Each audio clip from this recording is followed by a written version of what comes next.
এই বিষয়ে যদি কোথাও কোনো প্রযুক্তি বঞ্চনা তিরস্কার বা আক্রান্ত হয়, ইসলামের কোনো বিষয় আক্রান্ত হয়, পরিষ্কার বলছি ওলামায়ে কেরাম এটা বিশ্বাসও করেন।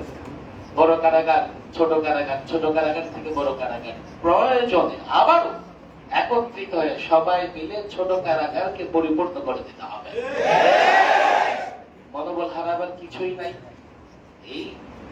এই ধরনের পর্ব অতীতেও গেছে, হয়তো বা যাবে। আল্লাহ তাবারক ওয়া তাআলা দ্বীনের জন্য যাকে কবুল করবেন তার দ্বারা এই ত্যাগের প্রতিজ্ঞা দিবেন। আল্লাহ তাবারক ওয়া তাআলা যেন উলামায়ে কেরামের মেহনতকে, ত্যাগের প্রতিজ্ঞা, কুরবানিকে কবুল করে নেন। আমিন। ওয়া মা তাওফীকি ইল্লা বিল্লাহ ওয়া আলাইহি। এই মুহূর্তে বক্তব্য রাখার জন্য অনুরোধ করছি হেফাজতে ইসলাম বাংলাদেশের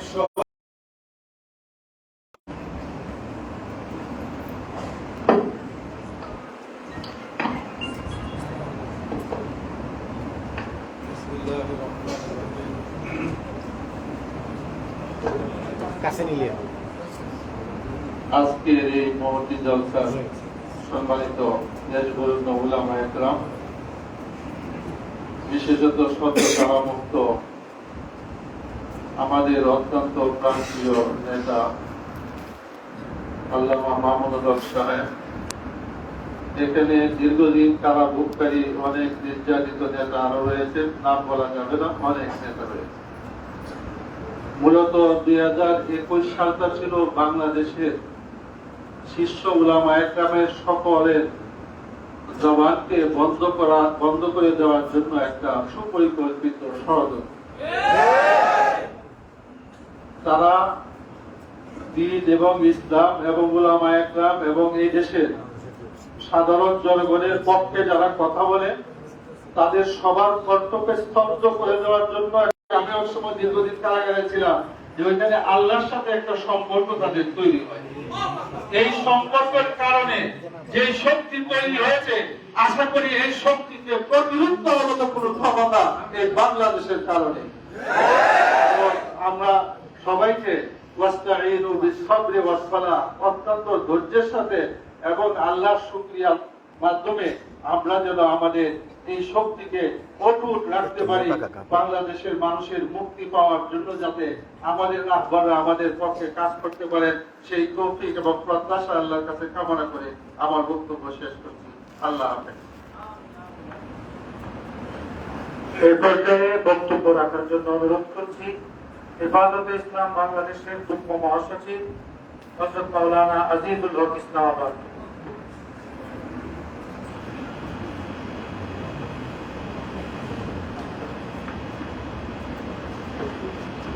আসসালামু আলাইকুম ওয়া রাহমাতুল্লাহি ওয়া বারাকাতুহু। আমাদের সকলের হৃদয়ের স্পন্দন, এদেশের বক্তব্যবিত জনতা, লিডার হযরত মাওলানা মাহমুদুল হক দামাত বারাকাতুহুল্লাহ তারা মুক্তি উপলক্ষে আয়োজিত আজকের এই মহতী অনুষ্ঠানের সম্মানিত উলামায়ে কেরাম, যারা নির্যাতিত নেতৃবৃন্দ, সমাবেত তালেবে ইলম ভাইয়েরা, আমি মনে করেছিলাম 3 বছর কারাগারে থেকে শারীরিক মানসিকভাবে হয়তো আমাদের লিডার কোন দিক দিয়ে দুর্বল হয়েছে, কিন্তু ওনার বক্তৃতা প্রমাণ করেছে উনি আজ থেকে আরো 1000 গুণ বেশি শক্তি, ইমানি শক্তি, শারীরিক শক্তি নিয়ে বের হয়েছে। আমি সবার আগে আমি বন্দী হয়েছিলাম। আমি একটা কথা স্পষ্ট করি, একটা অশুভ শক্তি এদেশের উলামায়ে কেরামের চরিত্র হরণ করার জন্য রাষ্ট্রের বেতনভুক্ত কর্মচারী হয়ে তারা ষড়যন্ত্র করেছেন, এবং এটা আমি যেহেতু সবার আগে অ্যারেস্ট হয়েছি ডিবি অফিসে, আমার নিজের চোখে দেখেছি। এটা হলো চরিত্র হরণ করে মানুষের সামনে আলেমদের কলঙ্কিত করা। মানুষ যেন উলামায়ে কেরামের আহ্বানে সাড়া না দেয় সেই ব্যবস্থা তারা করতে চেয়েছিলেন। জেলে দেওয়ার পর আল্লামা মামুনুল হক অন্যান্য উলামায়ে কেরাম যে পরিমাণ মানুষের হৃদয়ে ছিল না, তার চাইতে কোটিগুণ বেশি তাদের হৃদয়ে তাদের মহব্বতার ভালোবাসা সৃষ্টি হয়েছে। সেটাই প্রমাণ। গতকালকে রাত্রে যা হয়েছে আমি মনে করি মির্জা নিবিল্লাহ আল্লাহ তাআলা করে দিয়েছেন। আজকে দুপুরে যা হয়েছে তার গতকাল থেকে 1000 গুণ বেশি প্রভাব বিস্তার করেছে দেশে। সুতরাং আপনাদের ক্ষেত্রে আরজ করবো, উনি আজকে দুটা মেসেজ দিয়েছেন। একটা হলো সমস্ত ছোটখাটো ইখতিলাফ বলে আমাদেরকে ঐক্যবদ্ধ হতে হবে। দ্বিতীয় নম্বর, উনি মেসেজ দিয়েছেন খেলাফত আলা মিনহাজিন নবুওয়া প্রতিষ্ঠার জন্য উনি ওনার জীবনকে উৎসর্গ করেছেন। যারা এখানে এসেছেন, আমি আপনাদের কাছ থেকে ওয়াদা নিতে চাই, ওনার সাথে আমরা আমাদের জীবনকে উৎসর্গ করবো। ইনশাআল্লাহ, ইনশাআল্লাহ।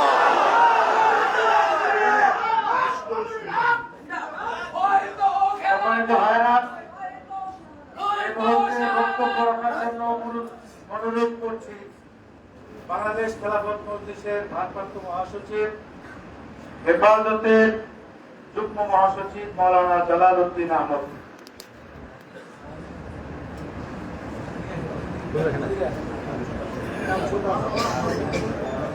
আসসালামু আলাইকুম ওয়া রাহমাতুল্লাহি ওয়া বারাকাতুহু।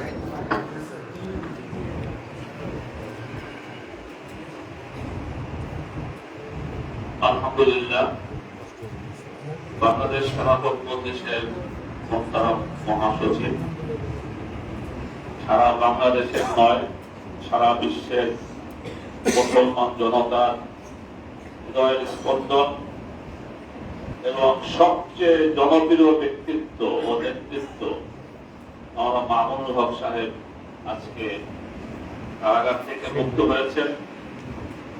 তো আমি কথা লম্বা করবো না।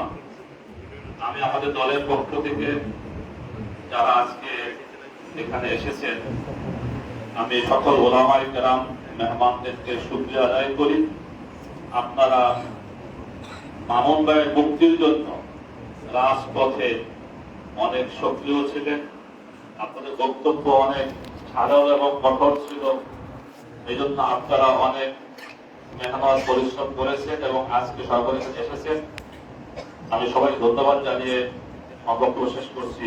খোদা হাফেজ। মুফতি শরাফত ভাই সামনে থেকে দয়া করে দেখি। জাতীয় আলেম, বাংলাদেশ খেলাফত মজলিসের যুগ্ম মহাসচিব মুফতি শরাফত হোসেন ভাই এই পর্যায়ে আমাদের সামনে বক্তব্য রাখবেন শাইখুল হাদিস পরিষদের সম্মানিত সভাপতি, জমিয়তে উলামা ইসলাম বাংলাদেশের যুগ্ম মহাসচিব জনাব হযরত মাওলানা তাফাজ্জুল হক আজিম।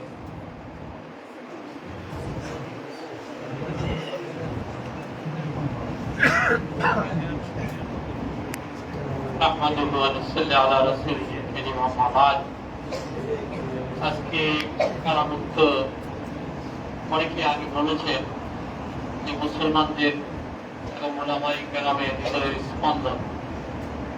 আমরা মনে করি এখানে যারা আসছেন অনেকেই কারারুদ্ধ ছিলেন। তো তারা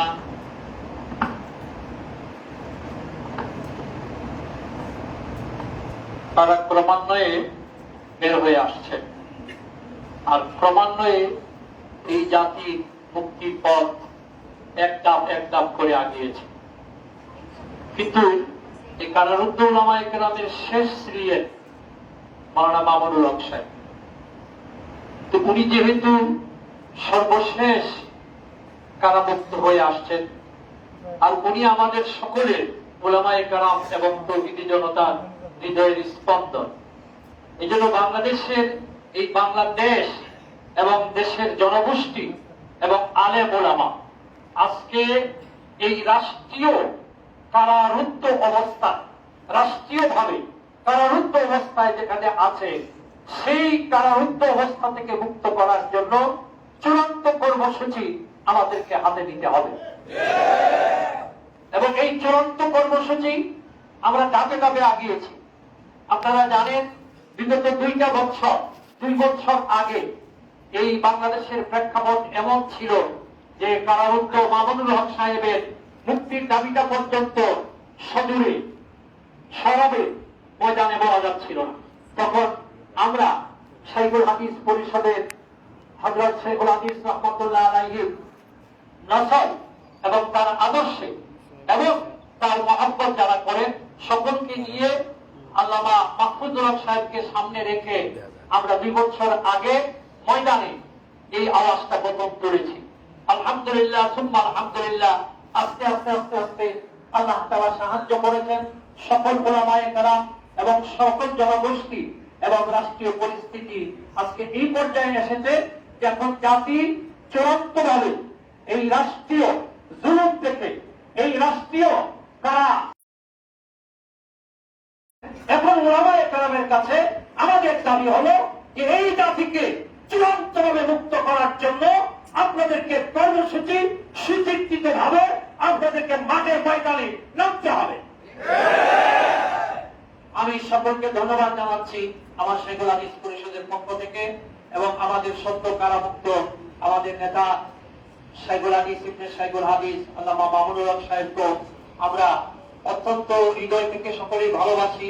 আমরা আশা করব, প্রত্যাশা করব যে আমাদের সকল আলেম ওলামা এবং জনগোষ্ঠীর প্রত্যাশা সামনে রেখে তিনি আরো ভূমিকা পালন করবেন। শেষ কথাটা বলতে চাই, যেটা আমাদের আজিজুল ইসলাম আলী সাহেব বলছেন যে আপনারা জানেন যে সাহাবায়ে কেরাম ছিলেন হুম রহমানুন বিল্লাইল ফুরসানুন বিন্নাহার, ফুরসানুন বিন্নাহার। তো এই 3 বছর আল্লামা মামুনুর রহমান সাহেব ছিলেন রহমানুন বিল্লাইল। এই 3 বছরে আল্লাহর পক্ষ থেকে যত গায়বী এবং যত আধ্যাত্মিক শক্তি, ইমানি শক্তি সঞ্চিত হয়েছে, সেই শক্তিটাকে সঠিক পথে ব্যয় করার জন্য উলামায়ে কেরাম যারা আছেন আমি তাদেরকে বলবো যে আপনারা সঠিক ভূমিকা পালন করবেন। এই বলে আমার বক্তব্য আমি শেষ করছি।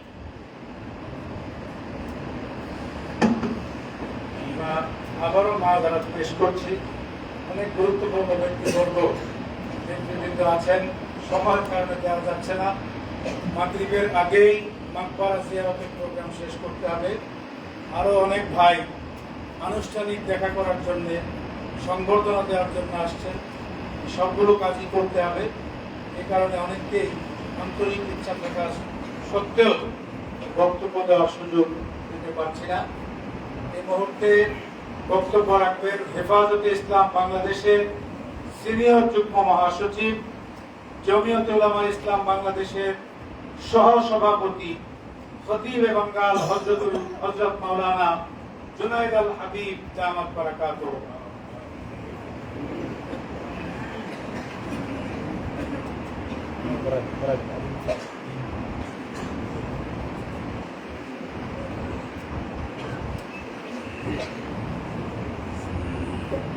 نحمده ونصلي على رسوله الكريم أما بعد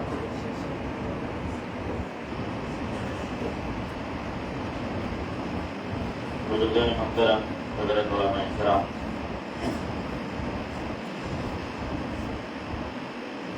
দীর্ঘ 3 বছর 12 দিন পর আমরা মাওলানা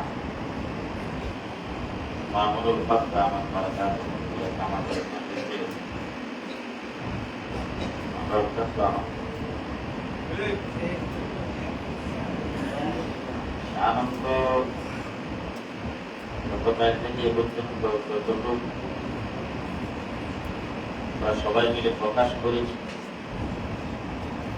খুব কম, ঠিক সামান্য।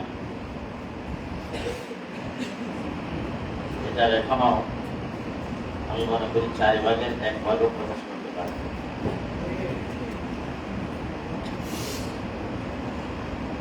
আপনারা যারা এখানে উপস্থিত হয়েছেন, যারা গ্রেফতার হন নাই, তাদের জন্য পুরো দেশটাই জানা আছে। আমরা জেলের ভিতরে ছিলাম, আপনারা বাইরে ছিলেন, শুধু এইটুকু পাচ্ছেন। দেশ থেকে ইসলাম, মুসলমান, হক ও হক্কানিয়তকে দেশ থেকে সমূলে শেষ করে দেওয়ার জন্য, দেশটাকে একটি সেকুলার এবং নাস্তিক মোরতাদপন্থী দেশে পরিণত করার জন্য এই কুচুক্তি মহল দীর্ঘদিন যাবৎ চেষ্টা করে আসছেন। আমরা যারা অ্যারেস্ট হয়েছিলাম, ইমানতে আমাদের সাথে যে ব্যবহার করা হয়েছে, আমাদের সম্পর্কে এবং এদেশের আলেম ওলামায়ে কেরাম সম্পর্কে, এদেশের মাদারেসগুলি সম্পর্কে যেই ধরনের কুরুচিপূর্ণ ভাষা আমাদের সামনে প্রয়োগ করেছে, এইগুলি আমাদের মুখ থেকে আমরা উচ্চারণ করতে পারব। এর দ্বারা বোঝার বাকি নাই যে একটি মহল চাচ্ছে এই দেশ থেকে ইসলাম বিশেষ করে দেওয়া হবে। আমার মনে হয় সেই মহলটি এই দেশ থেকে ইসলামকে যতই চেষ্টা করুক, এই দেশ থেকে ইসলামকে মোছা যাবে না, এবং এই দেশে ইসলাম থাকবে। এই থাকার নেতৃত্বের জন্য মাওলানা মামুনুল হককে আল্লাহ পাক জেলের ভিতরে রেখে ওখান থেকে আল্লাহ পরিপূর্ণ নেতৃত্বের যোগ্য বানায় দিয়ে দিয়েছে। আমরা দীর্ঘদিন অপেক্ষায় ছিলাম, বিশেষ করে মাওলানা সাখাওয়াত হোসেন রাজি ছিলেন 16 নম্বর রুম, আমি ছিলাম 15 নম্বর রুম, 17 আর 16 নম্বর। 17 নম্বর রুমে ছিলেন সাখাওয়াত হোসেন রাজি, আর ছিলাম 16 নম্বর। মধ্যখানে 15 নম্বরের পরে 14 নম্বরে ছিলেন মাওলানা মামুনুল হক আর মাওলানা আতাউল্লাহ। জেল থেকে যখন বের হয়েছি, ওখানে পর্যন্ত সাথীর সঙ্গে অনেকের সঙ্গে আলোচনা করতেছিলাম। একে একে যখন এক এক করে যখন সবাই বের হয়ে গেল, মাওলানা মামুনুল হক আমাদের সঙ্গে যখন ছিলেন, তখন তো আমরা একসাথে ছিলাম। যেইভাবে আমাদেরকে জেলখানার ভিতরে রাখা হয়েছিল, জেলের ভিতরে জেল, আমাদেরকে রুম থেকে বের হতে দেওয়া হয়নি। শেষ পর্যন্ত দরজা খুলে দেওয়া হয়েছে, বারিন্দার বাইরে যাওয়া যাবে না। এই অবস্থায় উনি যখন একা হয়ে গেলেন, ওনার জীবনটা কেমন ভাবে যাচ্ছে। আল্লাহ তাবারক ওয়া তাআলা ওনাকে কবুল করেছেন। আমি মনে করি আমরা আমাদের বুজুর্গানে দ্বীন উলামায়ে কেরাম মুরব্বিরা দুনিয়া থেকে চলে গেছেন, আমাদের নেতৃত্বের স্থান শূন্য হয়ে গেছিল। মাওলানা মামুনুল হকের মাধ্যমে আল্লাহ পাক সেই নেতৃত্ব আবার সৃষ্টি করেছেন। এখন সময় এসেছে আমাদেরকে ঐক্যবদ্ধ হওয়া, সুচিন্তিত পরামর্শের মাধ্যমে আমরা যারা এখন আছি, আল্লাহ মামুনুল হক যেহেতু আমাদের মাঝে চলে এসেছে, আমরা সকলের দেশে সুচিন্তিত পরামর্শের মাধ্যমে আমরা কারাগার থেকে মুক্ত হয়েছি। এই জাতিকে কারাগার থেকে মুক্ত করার জন্য আমাদেরকে আন্দোলনের মাঝে নামতে হবে। আল্লাহ তাবারক ওয়া তাআলা আমাদেরকে কবুল করুন। আমাদের এই হেফাজত ইসলাম বাংলাদেশের বর্তমান শিক্ষানীতি, হেফাজত গঠিত হয়েছে ইসলাম বিরোধী শিক্ষানীতির প্রতিবাদে। হেফাজত ইসলাম বাংলাদেশ আগামী 5ই মে ডিপ্লোমা ইঞ্জিনিয়ার্স ইনস্টিটিউটে জাতীয় সেমিনার আহ্বান করেছেন। আগামী রবিবার, আগামীকালের পরবর্তী দিন রবিবার সকাল 10টায়। আশা করি আপনারা সকলেই থাকবেন। সেই সেমিনারে ইসলামী শিক্ষার ব্যাপারে আলোচনা হবে। ইনশাআল্লাহ পরবর্তী আন্দোলনের কর্মসূচিও ঘোষণা করা হবে। আল্লাহ আমাদেরকে তৌফিক দান করুন। এই পর্যায়ে বক্তব্য রাখার জন্য অনুরোধ করছি হেফাজতে ইসলাম বাংলাদেশের সহ সভাপতি,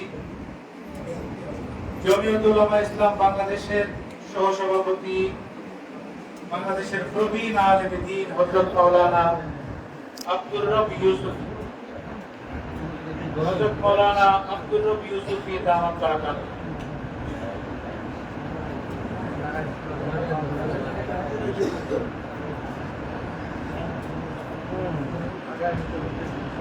লাগাইতে হবে।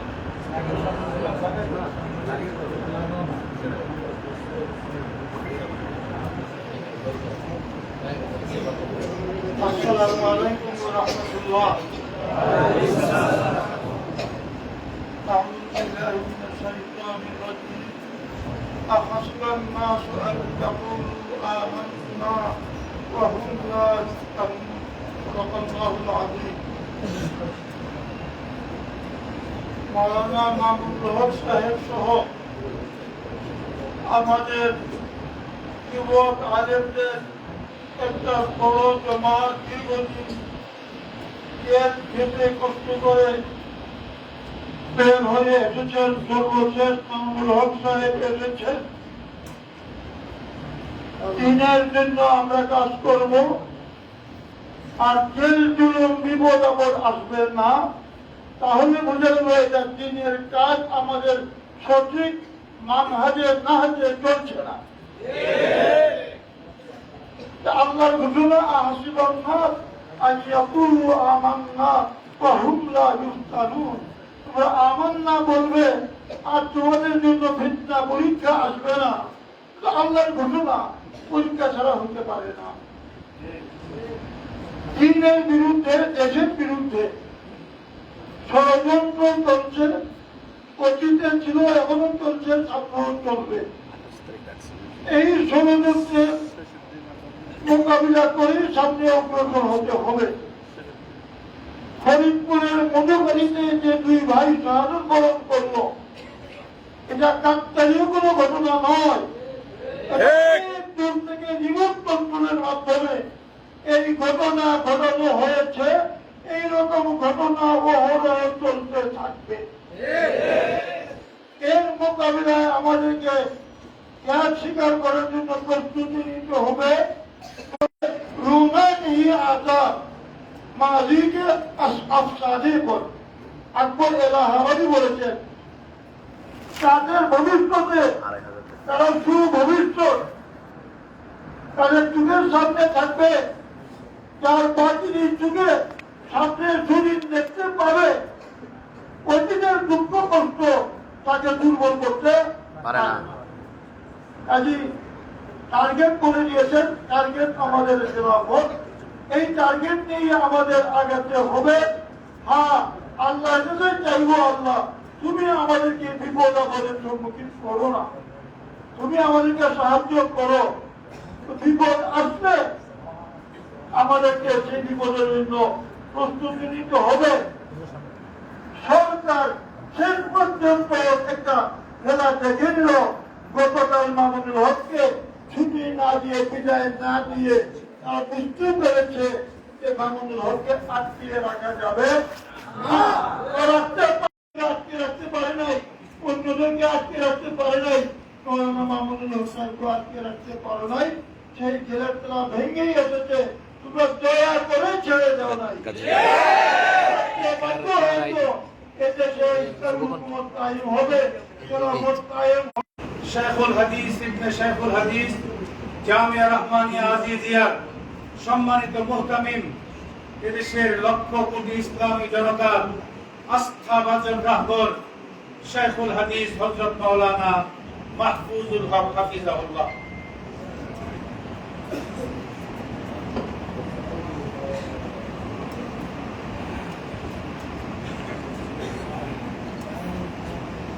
আলহামদুলিল্লাহ الذين خلوا من قبلكم إلى آخر الآية صدق الله العظيم. الحمد لله. মাওলানা মাহমুদুল হক আপনাদের সকলের আন্তরিকতাপূর্ণ সহযোগিতা, সকলের হৃদয় থেকে আল্লাহর কাছে দোয়া দরখাস্ত এবং সামর্থ্যের আলোকে রাজ ময়দানে ভূমিকা পালন, সবকিছুর মধ্য দিয়ে আল্লাহ রাব্বুল আলামিন আজকে আমাদের মাঝে ফিরিয়ে দিয়েছেন। উপস্থিত থাকতেন, উমরায় আছেন, আমি আছি, এরপরে চতুর্থ মাওলানা মামুনুল হক, এরপরে সর্বশেষ আমাদের ছোট ভাই মাসুদুল হক, ভাগিনা ভাতিজা অনেকে এখানে আছেন। আমি গোটা পরিবারের পক্ষ থেকে এক নম্বরে আল্লাহর দরবারে শুকরগুজারি আদায় করছি যে আল্লাহ রাব্বুল আলামিন আজ থেকে 3 বছর আগের সেই সময়টা যদি আমরা একটু ভাবি, তাইলে আসলে স্থির থাকা যায় না।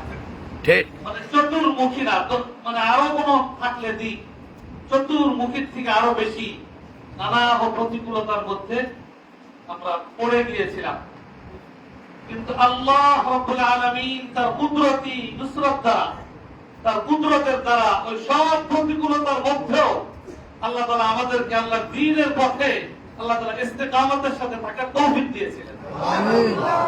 এবং সেই ক্ষেত্রে আমি মনে করি আপনাদের সকলের দোয়া এবং সহযোগিতা। আজকে অনেকেই জেলে বন্দী ছিলেন 1 বছর, 2 বছর, 2.5 বছর, 3 বছর। আল্লাহ তাআলা একে একে সবাইকে আমাদের মাঝে ফিরিয়ে দিয়েছেন। আমি সকলেরই এর মধ্যে কম বেশি সহযোগিতা আছে। পরিবারের পক্ষ থেকে আপনাদের সকলের আন্তরিক শুকরিয়া জ্ঞাপন করছি এবং আপনাদেরকে মোবারকবাদ জানাচ্ছি। এবং আজকে এখানে সকলেই যে এক কথায় আমরা ব্যক্ত করেছি যে আমাদেরকে ঐক্যবদ্ধ হয়ে আগামী দিনে সুচিন্তিত সুপরিকল্পিত কর্মসূচির মধ্য দিয়ে আমাদের মানজিল মাকসাদ করে আমাদেরকে এগিয়ে যেতে হবে। তবে এই ক্ষেত্রে আমি সকলকে, যারা আলহামদুলিল্লাহ যারা এই ময়দানে বেশি কোরবানি করেছেন, তারা প্রায় সবাই এখানে উপস্থিত আছেন, যে আমাদের এই কোরবানি আমরা তো মনে করি আল্লাহ দ্বীনের পথে ইস্তেকামতের সাথে থাকা, দ্বীনের পক্ষে বলিষ্ঠ ভূমিকা পালন করা, এর জন্যই আমাদেরকে এই পরিণতির মুখোমুখি আমাদেরকে হতে হয়েছে। আমাদের এই কাজটার জন্য আমাদের পরবর্তী কার্যক্রমের মাধ্যমে আমাদের আগের এই কোরবানিটা এটা যেন নষ্ট না হয়ে যায়, আল্লাহর কাছে যেন এটা কবুল হয় এবং দ্বীনের জন্য এই কোরবানির বদৌলতে আল্লাহ তাআলা আগামী দিনে যেন দ্বীনের বিজয়ের পথে আমাদেরকে আরো সুদৃঢ়ভাবে এগিয়ে যাওয়ার আল্লাহ তাআলা তৌফিক দান করেন। সেজন্য আমাদের সবাইকে আল্লাহর কাছে দোয়াও করতে হবে। আর এগিয়ে যেতে হলে আমাদের এই কার্যক্রমের ক্ষেত্রে একদিকে ইখলাস লিল্লাহিয়া, আরেকদিকে ভারসাম্যপূর্ণ পরামর্শ ভিত্তিক সুপরিকল্পিত সুচিন্তিত সুদূর প্রসারী পরিকল্পনা নিয়ে আমাদেরকে এগোতে হবে। আমরা তাৎক্ষণিক একটা কোনো কিছু দ্বারা প্রভাবিত হয়ে আমরা যদি শুধু পথ চলি আমরা, তাহলে দেখা যাবে আমরা মঞ্জিলে মসজিদ পানে আমরা বেশি দূর এগোতে পারবো না। এই জন্য আমাদেরকে খুব অত্যন্ত বিচক্ষণতার সাথে ভারসাম্যপূর্ণ ভাবে পরিস্থিতি, আমরা অবশ্যই আমাদের পূর্বসূরীদের কথা আমরা স্মরণ করি। পূর্বসূরীরা ছিলেন আমাদের থেকে অনেক বেশি রুহানি শক্তি সম্পন্ন, অনেক বেশি মুখলেস, কিন্তু আজকে আমাদের সেই দিক থেকে দুর্বলতা, অথচ পরিস্থিতি তাদের চাইতে আমাদের উপরে আরো বেশি কঠিন। এই দুইটা জিনিস যদি আমরা আমাদের সামনে রাখতে পারি, তাহলে আমাদের কর্মপন্থা কি হবে, আমাদের মধ্যে কতটা সুদৃঢ় ঐক্য আমাদেরকে গড়ে তোলা দরকার, এই বিষয়টা আমাদের মধ্যে বিবেচনা করা আমাদের জন্য সহজ হবে। আমি এখানে উপস্থিত আমরা যারা আছি কর্মী আর যারা আমাদের সামনে এই নেতৃবৃন্দ আছেন, এখন আর শাইখুল হাদিস আল্লামা আজিজুল হক, মুফতি বজলুল হক আমিনী, হযরত মাওলানা নূর হোসেন কাসিমি, এই সকল মুরব্বীরা আর আমাদের মাঝে আসবেন না। সারা দেশে তো ঘুরতে হচ্ছে, মনে হচ্ছে যেমন এখন এই যারা আছেন ইনারাই অতএব দ্বীনের প্রয়োজনীয় ব্যবস্থা ইনাদের উপরই বর্তায়। অতএব ইনাদের এক একটা পদক্ষেপ, এক একটা কর্মকাণ্ড, এক একটা বক্তব্য, এক একটা কর্মসূচি, এটার উপরে দ্বীনের সফলতা আর দ্বীনের সফলতার পর যুক্ত হওয়া সবটাই নির্ভর করে এর উপরে। এই জন্য আমরা আগামী দিনে আরো অনেক বেশি ভারসাম্যপূর্ণ, মুতাদিল, ইফরাত তাফরীতের মাঝামাঝি এবং পরামর্শ ভিত্তিক ঐক্যবদ্ধ সুদূর প্রসারী আমরা কার্যক্রমে দিকে মনোযোগী হব। আল্লাহ রাব্বুল আলামিন সকলকে তৌফিক দান করুন। আমি সকলকে আবারও যে মুক্তির জন্য আপনারা আপনাদের সামর্থ্যের আলোকে দোয়া করেছেন, সহযোগিতা করেছেন, সংগ্রামে মাঠে ময়দানে ভূমিকা পালন করেছেন, আজকে আবার আপনারা শুভেচ্ছা এবং এখানে একটা ব্যাগ আছে। 14 মাস হযরতুল আল্লাহ মামুনুল হক সাহেবের সাথে একই রুমে ছিলেন। যে কারণে রাত্রি দিন 24 ঘন্টা তাকে দেখার সুযোগ আমার হয়েছে। আমি আপনাদের সামনে বিস্তারিত বলবো না। জেলখানায় বসে বসে আগামী দিনের ইসলাম বাংলাদেশে কিভাবে টিকিয়ে রাখতে হবে, ইসলামকে এদেশে কিভাবে প্রতিষ্ঠা করতে হবে, তার জন্য অনেক প্ল্যান পরিকল্পনা আল্লামা মামুনুল হক জেলখানায় বসে পড়েছে। আমি বিভিন্ন সময় বলেছি, আগুনে পুরালে সোনা খাঁটি হয়। মাওলানা মামুনুল হক সাহেব জেলখানায় যে রিয়াজত মুজাহাদা করেছেন, তিনি আগুনে পুড়িয়ে একজন খাঁটি সোনার মানুষ হয়ে এদেশে নেতৃত্ব দেওয়ার জন্য যোগ্য নেতা হিসেবে তিনি বাংলাদেশে এসেছেন। আমাদের দায়িত্ব হলো তার হাতকে শক্তিশালী করা, তার হাতকে শক্তিশালী করা হলো আমাদের দায়িত্ব। আমরা যদি মজবুত ভাবে সুদৃঢ় ভাবে থাকতে পারি, আমি বিশ্বাস করি ক্ষমতার পালাবদলে আমরা বিশ্বাস করি না। আমাদের একটাই টার্গেট, বাংলা জমিনে খেলাফত আলা মিনহাজিন নবুওয়া প্রতিষ্ঠা করা। এই মুহূর্তে সেই সংবর্ধিত ব্যক্তি, কাঙ্ক্ষিত ব্যক্তি, আজকে মুক্তিপ্রাপ্ত আগামী দিনের রাহবর হযরতুল আল্লাম শাইখুল হাদিস ইবনে শাইখুল হাদিস হযরত মাওলানা মামুনুল হক হাফিজাহুল্লাহকে বক্তব্য দেওয়ার অনুরোধ করছি। نحمد الله تعالى ونصلي على رسوله الكريم أما بعد أعوذ بالله من الشيطان الرجيم بسم الله الرحمن الرحيم قال يا أبت هذا تأويل رؤياي من قبل قد جعلها ربي حقا وقد أحسن بي إذ أخرجني من السجن صدق الله العظيم কথা আসলে আমি এই মুহূর্তে যত কম বলবো আমার মুহিব্বিন এবং যারা আমার এই দীর্ঘ 3 বছরের যারা যন্ত্রণা, যারা ভোগ, এই দুঃখ দুর্দশার যাতাকল থেকে মুক্ত করার জন্য অহর্নিশ ছুটেছেন, তারা তাদের সাধ্যের সবটুকু ব্যয় করে যে আজকে স্বাধীন হওয়ার কথা। মাহমুদ সাহেবের মতো মানুষ একজনের বাড়িতে গিয়ে ঘন্টার পর ঘন্টা তারা কাছে দেখা করার সুযোগ পায় না। এই কথাগুলো যখন শুনতাম হৃদয়টা দৌড়ে মুছতে যেত। গোটা আলেম সমাজকে কতটা মানে প্রতিপন্ন যে করা হয়েছে বা আল্লাহ রাব্বুল আলামিনের কাছে আমি এর বিচার করি, আর কারো কাছে না। ইন্নামা শুবান্তি ওয়া হুসনি ইলাল্লাহ। কথা তো আসলে বলি, আগেও যে বলেছি, হয়তো বলার মধ্যে অনেক ত্রুটি ছিল, বলার আন্দাজ, বলার ঢং আমাদের ভুল, কিন্তু একটা কথা তখনও বলছি এবং এই 3 বছর কারা ভোগ করার মধ্যে থেকে অনুভব করেছে এবং আজকেও বলছি আসলে সব কথা আমরা সবসময় খুব সুখে বলি না। আমাদের যে খুব বলতে মনে চায় সেজন্য বলি না, তা সেজন্য বলি বলতে মনে চায়, বলতে সুখ লাগে, আনন্দ লাগে, এই জন্যই সব কথা বলি না। আমি বুঝতেছি অনুভূতি সে ব্যাপারে আমার আছে।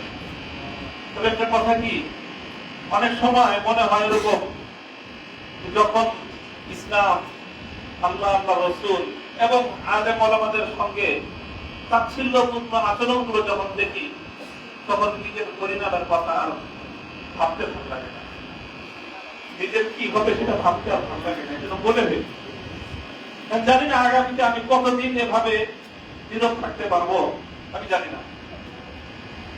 আমি বলতে পারি না যদি এভাবেই আমাদের আলেম ওলামাদের সাথে আচরণ করা হয়। আমাকে কোরবানি করে দেন বা কোরবানি করেছেন, কি করবেন, কি করবেন, কতটুকু করবেন আমি জানি না। তবে মনে রাখবেন, ওলামায়ে কেরামের সম্মান, মর্যাদা, ইসলাম এবং আলেম, ইসলামপন্থী, ইসলামের ধারক বাহক যারা, এদেশে যারা ইসলামকে ভালোবাসে, তাদেরকে নিয়ে ছিনিমিনি খেলা হবে। আর এভাবেই আমরা নীরবতা পালন করে যাব, এটা ইনশাআল্লাহ হবে। জিনিস কি মনে রাখবেন, যে কিছু মানুষকে আল্লাহ পাক রব্বুল আলামিন সর্বযোগী তৈরি করেন যে তারা কিছুটা ঝুঁকি নিয়ে সামনে অগ্রসর হয়। সমস্যাটা যেখানে হয়, সেই কারণটায় আমাদের কিছু মানুষের জন্য এবারের কষ্টটা, নির্যাতনটা একটু বেশি মাত্রায়, বেশি চাপ আমাদের উপর প্রয়োগ করেছে। যে জিনিসটা সেটা আমি বলে শেষ করতেছি। অনেক সময় আমাদের মধ্যে পর্যালোচনা হতো কারাগারে যে আমরা এই কয়েকজন আমাদেরকে কি পাইল, আমাদের যে কত বড় বড় হুজুররা আছে বাংলাদেশে, কিন্তু আমাদেরকে এরকম কত গরু গাবতলিতে আনে বিভিন্ন জায়গা থেকে, এরপরে গাবতলিতে নামায়, তারপরে বাকি ভর্তি করে হাঁটায় নিয়ে যায়। 10টা-12টা গরু একসাথে বাঁধতে থাকে। এই 10টা-12টা গরু যখন একসাথে বাঁধতে থাকে, রাস্তায় দেখবেন যে ওই রাখাল তো থাকে 1-2 জন পিছনে, লাঠিতে পিটিয়ে থাকে, সবগুলো হাঁকাইতে থাকে। হঠাৎ রাস্তার মধ্যখানে গিয়ে ওই পালের মধ্যখানে কয়েকটা গরু বসে পড়ে। এখন 6টার মধ্যে 3টা বসে পড়ছে, রাস্তার মধ্যে বসে পড়ছে ক্লান্ত হয়ে, আর বাকি 3টা তো হিম্মত করতেছে এখনো যাওয়া। কিন্তু যখন 3টা বসে পড়ে, বাকি 3টার উপর যে কি প্রেশার যায়, ওই 3টা তখন বুঝতে পারে। 6টাই যদি দাঁড়ায় থাকতো, ধীরে ধীরে চলতো, তাহলে বাকি 3টাকে এই পরিমাণ চাপ তাদেরকে ভোগ করতে হতো। নিরাপত্তার কথা আমি চিন্তা করি না তা না, আমিও যদি আগে থেকে বুঝতে পারতাম যে আমাকে এরকম ভাবে তারা চাপে ফেলবে, হয়তো আমি আরো ভয় পেতাম। আমি যে ভয় পাই নাই তা না, আমি যে 3 বছরের এই কষ্টে যে আমি একদম খুব সাহসের সাথে মোকাবেলা করেছি, সেই কথা আমি বলবো না, সে কথা বলার অবকাশ নেই। তবে একটা কথা এটা মনে রাখবে, যে এই বাড়তি প্রেশারের কারণ হলো আমাদের মধ্যকার ওই যে 3 জন বসে পড়ছে রাস্তায়, এই জন্য বাকি যে 3 জন দাঁড়ায় আছে, ওই 3 জনের উপর তাদের 3 জনের খড়গও পড়ছে। যে 3 জন বসে পড়ছে, ওই 3 জনের খড়গও পড়ছে, বাকি সবগুলোর খরচ পড়ছে। যে ওরা সব বসে পড়ছে, তুই দাঁড়াবি চেষ্টা। এটা হলো সমস্যা।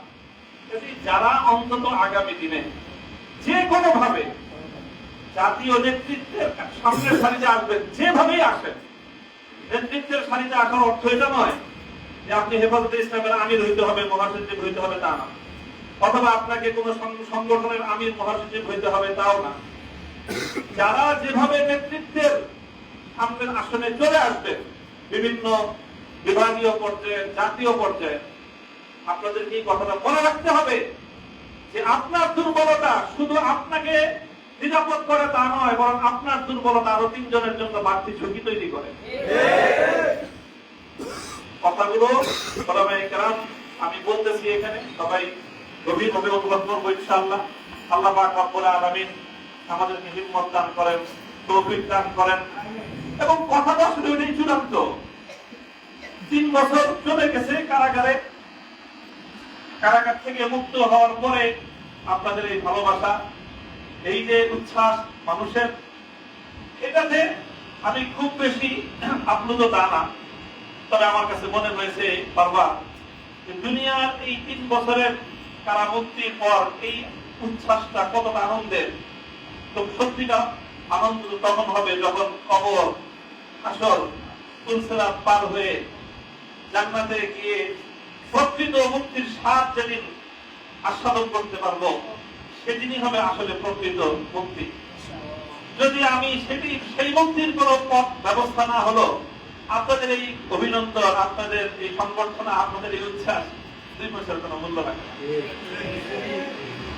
সকলেই যেন আমরা সেই চূড়ান্ত মুক্তির পথে সামনের দিকে অগ্রসর হতে পারি, এবং যারা সত্যের পথে চলে তাদের হাতকে শক্তিশালী করার জন্য, তাদেরকে সাহায্য করার জন্য, তাদের উপর ঝুঁকি তৈরি হলে সেই সময় নিজে যেন বাড়তি ঝুঁকির কারণ না হয়, বরং সেই সময়ে তাদের সহযোগিতা করার জন্য পাশে দাঁড়ানো উচিত। তাহলে পরিস্থিতিটা অনেকটাই সহজ হয়, অনেকটা সহজ হয়। আপনি 10 জন দাঁড়ায় আছেন, লাঠি নিয়ে আসলে পিটানোর জন্য 6 জন দৌড় দিছে, এবার বাকি 4 জনের উপর দিয়ে কি অবস্থা যায় এটা বুঝতে পারেন? যে লোক লাঠি নিয়ে আসছে, যখন আপনি লাঠি থেকে 3 জন দৌড়তেছে, 6 জন দৌড়তেছে, তখন তার মধ্যে শক্তি সাহস অনেক বেড়ে যায়।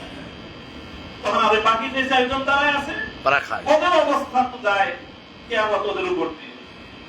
আপনি যে বাকি 6 জন ধরতেছেন, আপনি তো শুধু নিজের নিরাপত্তার কথা চিন্তা করলেন, যারে মাঠে একা ফেলে গেলেন তার পরিস্থিতিটা কি হবে সেটাকে একবার ভেবেছেন? যারা নেতৃত্বের আসনে আছেন, ধারে কাছে আছেন, সবাই আগে এই কথাটা চিন্তা করে যদি মনে করেন যে হ্যাঁ আপনার মধ্যে আপনি সেই দুর্বলতাই খুঁজে পান, 6 জন সাথীকে ময়দানে একা ফেলে বাকি 6 জন আপনারা পালায় যাবেন, তাহলে দোহাই লাগে আগেই আপনি নেতৃত্বের আসন থেকে দূরে সরে যান।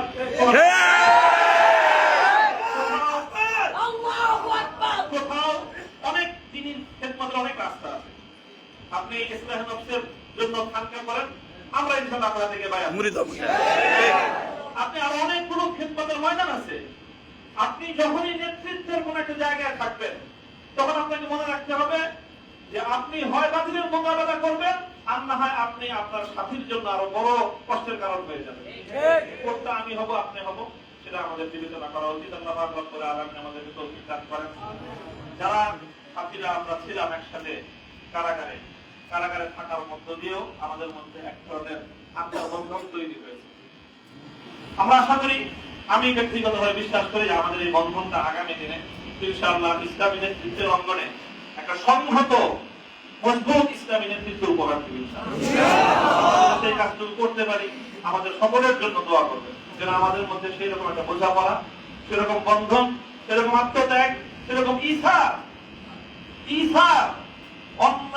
অন্যের নিরাপত্তাকে নিজের নিরাপত্তার উপর প্রাধান্য দিতে পারা। আবার বলছি, অন্যের নিরাপত্তাকে নিজের নিরাপত্তার উপর যতদিন পর্যন্ত আমি প্রাধান্য দিতে না পারবো, ইসলামী নেতৃত্বের ধারে কাছে থাকার কোন সুযোগ এবং কোন বৈধতা আমার নাই। ঠিক। আল্লাহ পাক রব্বুল আলামিন আমাদের সকলকে নেতৃত্বের সেই গুণ এবং সেই যোগ্যতা দান করুন, এবং সেভাবেই যেন আমরা আগামী দিনে ইসলামী অঙ্গনের জন্য একটা নেতৃত্ব তৈরি করে পরিস্থিতি, আমার আগে বলেছেন বলেছেন যে আমাদের পূর্বসূরীরা যেই পর্যায়ে নেতৃত্ব ছিলেন, অথচ পরিস্থিতি বর্তমানের চেয়ে আরো সহজ ছিল। আর সেই তুলনায় এখন আমাদের রুহানিয়াতের যে অবস্থান, আধ্যাত্মিক যে অবস্থান, আর সেই তুলনায় পরিস্থিতির যে ভয়াবহতা আমাদের জন্য পরিস্থিতি অনেক জটিল করে দিয়েছে। এই সময়ে আমরা কেউ যদি একটু দুর্বলতা প্রদর্শন করি, বাকি অন্যদের জন্য সেটা অনেক বড় বেশি কঠিন পরিস্থিতি তৈরি করে দেয়। আল্লাহ রাব্বুল আলামিন আমাদের সকলকে তৌফিক দান করুন। যারা এই প্রচন্ড গরমের মধ্যে আজকে সারাদিন, কালকে সারা রাত আমার মুক্তির জন্য এবং আমার মুক্তির পরবর্তী এই আনন্দের মধ্যে আপনারা যারা অংশগ্রহণ করেছেন, আমাকে উৎসাহিত করেছেন, আমার সহকর্মী এবং আমরা যারা কারারুদ্ধ ছিলাম একসঙ্গে, আমাদের কারা সহযোগীদের আপনারা উদ্বুদ্ধ করেছেন। আল্লাহ পাক রব্বুল আলামিন আমাদের সকলকে দান করুন। আগামী দিনের জন্য হক এবং হাক্কানিয়াতের পথে থাকতে পারি, আল্লাহ সন্তুষ্টির পথে রিয়া এবং কিবির মুক্ত আমল যেন করতে পারি, সে তৌফিক আল্লাহ দান করুন। আখিরু দাওয়ানা আলহামদুলিল্লাহি রাব্বিল আলামিন।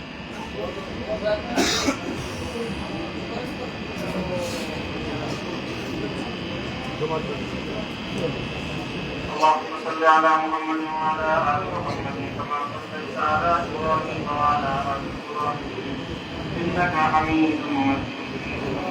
اللهم صل على محمد النبي الأمي وعلى آله وصحبه. ربنا آتنا في الدنيا حسنة وفي الآخرة حسنة وقنا عذاب النار. ربنا ظلمنا أنفسنا وإن لم تغفر لنا وترحمنا لنكونن من الخاسرين. আল্লাহ ইলাহা ইল্লাল্লাহ রাব্বুল আলামিন, জাতি সম্পর্কে ফয়সালা করেন। আল্লাহ জাতির উলামায়ে কেরামকে সঠিকভাবে সহিহ মানহাজের উপর জাতিকে আল্লাহ এই জমিনকে ইসলামের জন্য কবুল করেন। নিরাপত্তা সহযোগিতার জাত আল্লাহ এখানে করতে দেন। ইয়া আল্লাহ আপনার দোয়া আপনি কবুল করুন। হাদিস আল্লাহ হাদিস আপনার ইমাম মুহাম্মদ সাল্লাল্লাহু আলাইহি ওয়াসাল্লাম يا الله لك جنة الفردوس على يا الله আমাদের আগামী এবং আসলাম ইয়া আল্লাহ তাদের সকলকে আপনি জান্নাতুল ফেরদাউস নসিব করুন, উত্তম বিনিময় নসিব করুন। তাদের বাঁচানো পথে, তাদের শেখানো পথে, তাদের রেখে যাওয়া আমানত নিয়ে আমাদের নিকট ইয়া আল্লাহ আমাদের সন্তানদেরকে, ইয়া আল্লাহ আমাদের পরবর্তী প্রজন্মকে আল্লাহ আপনি ইসলামের জন্য মুক্তি হিসেবে, ইয়া আল্লাহ ইসলামের জন্য ত্যাগ এবং কোরবানিকারী হিসেবে আল্লাহু তাআলা আলা সাইয়্যিদিনা وعلى آله وأصحابه أجمعين سبحان ربك رب العزة عما يصفون وسلام على المرسلين والحمد لله رب العالمين মাতৃদের সময় প্রায় হয়ে গেছে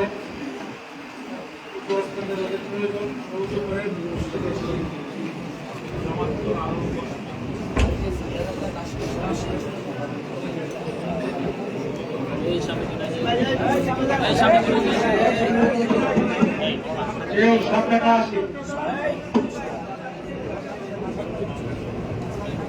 আমরা মাগরিবের সময় ইনশাআল্লাহ মাগরিবের পরে এদিকে যান না মুরব্বীরা করোনার সাথে বিদায় নিয়ে যাওয়ার সুযোগ করে দেন। অন্যান্য আমরা যারা আছি এলাকাবাসী বিভিন্ন অঞ্চল থেকে আমাদের তারা আমরা একটু তরতিবের সাথে এই জায়গা এই জায়গা